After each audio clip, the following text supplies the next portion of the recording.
नमस्कार, मैं हूँ शालिनी और आप देख रहे हैं बीबीएन भव्य भारत न्यूज। चलिए शुरू करते हैं आज की मुख्य खबरें। त्रिनिदाद में पीएम मोदी का भावनात्मक संबोधन, बिहार की विरासत को बताया विश्व का गौरव। प्रधानमंत्री नरेंद्र मोदी ने अपनी त्रिनिदाद और टोबैगो यात्रा के दौरान वहां बसे भारतीय मूल के लोगों को संबोधित करते हुए एक भावनात्मक और गौरवपूर्ण भाषण दिया। पोर्ट ऑफ स्पेन में आयोजित कार्यक्रम में उन्होंने न केवल ऐतिहासिक और सांस्कृतिक जड़ों की याद दिलाई, बल्कि भारत और त्रिनिदाद के बीच अटूट रिश्तों पर भी प्रकाश डाला। अपने संबोधन की शुरुआत में प्रधानमंत्री मोदी ने कहा, मैं कुछ समय पहले ही इस सुंदर भूमि पर आया हूँ, जहाँ चारों ओर पक्षियों की मधुर चहचहाहट गूंजती है और मेरा पहला संवाद यहाँ के भारतीय समुदाय के साथ हुआ। यह एकदम स्वाभाविक लगता है क्योंकि हम सब एक ही परिवार से हैं। उन्होंने भारतीय समुदाय की ऐतिहासिक यात्रा को याद करते हुए कहा, आपके पूर्वज जिन हालातों में यहाँ आए वे बहुत कठिन थे। उन्होंने अपनी मातृभूमि को पीछे छोड़ा, लेकिन अपनी संस्कृति, परंपरा और रामायण को दिल में बसा कर लाए। वे केवल प्रवासी नहीं थे, बल्कि हमारी शाश्वत सभ्यता के दूत। प्रधानमंत्री ने कहा कि जिन पूर्वजों ने कठिनाइयों का सामना करते हुए त्रिनिदाद में अपना जीवन बसाया, उन्होंने इस देश को आर्थिक, सांस्कृतिक और आध्यात्मिक रूप से समृद्ध किया। उन्होंने न केवल अपनी पहचान बनाई, बल्कि भारत की पहचान को भी जीवित रखा। पीएम मोदी ने कहा कि यह मेरी पहली आधिकारिक यात्रा है, लेकिन मैंने पिछली बार यहाँ लगभग 25 साल पहले कदम रखा था। तब से आज तक हमारी दोस्ती और रिश्तों में जबरदस्त मजबूती आई है। उन्होंने कहा कि त्रिनिदाद की सड़कों पर भारत के शहरों जैसे नाम है, बनारस, पटना, कोलकाता और दिल्ली। उन्होंने इस बात पर गर्व जताया है कि यहाँ नवरात्र, महाशिवरात्रि और जन्माष्टमी जैसे त्योहारों को उल्लास और श्रद्धा के साथ मनाया जाता है।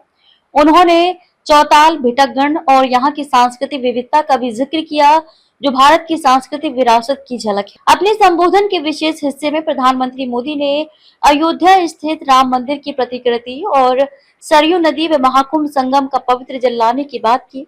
उन्होंने कहा, मेरे लिए ये सौभाग्य की बात है कि मैं यहाँ ये अमूल्य उपहार लेकर आया हूँ।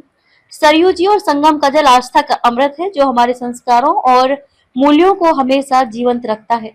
उन्होंने त्रिनिदाद की प्रधानमंत्री कमला प्रसाद बिसेसर से अपील की कि वे इस जल को त्रिनिदाद की गंगा धारा में अर्पित करें। यह एक प्रतीकात्मक गेस्चर है, जो भारत की और त्रिनिदाद के आध्यात्मिक रिश्तों को और भी गहरा करेगा। पीएम मोदी ने बक्सर, बिहार से कमला बिसेसर के पारिवारिक संबंधों को याद किया। उन्होंने कहा, कमला जी के पूर्वज बिहार के बक्सर से थे। वह स्वयं अपने पैतृक गांव भीरूपुर जाकर आई हैं। त्रिनिदाद में लोग उन्हें आज भी बिहार की बेटी कहते हैं। प्रधानमंत्री ने बिहार की गौरवशाली परंपरा पर विशेष बल देते हुए कहा कि यह प्रदेश केवल भारत ही नहीं, बल्कि पूरी दुनिया के लिए प्रेरणा का स्रोत रहा है।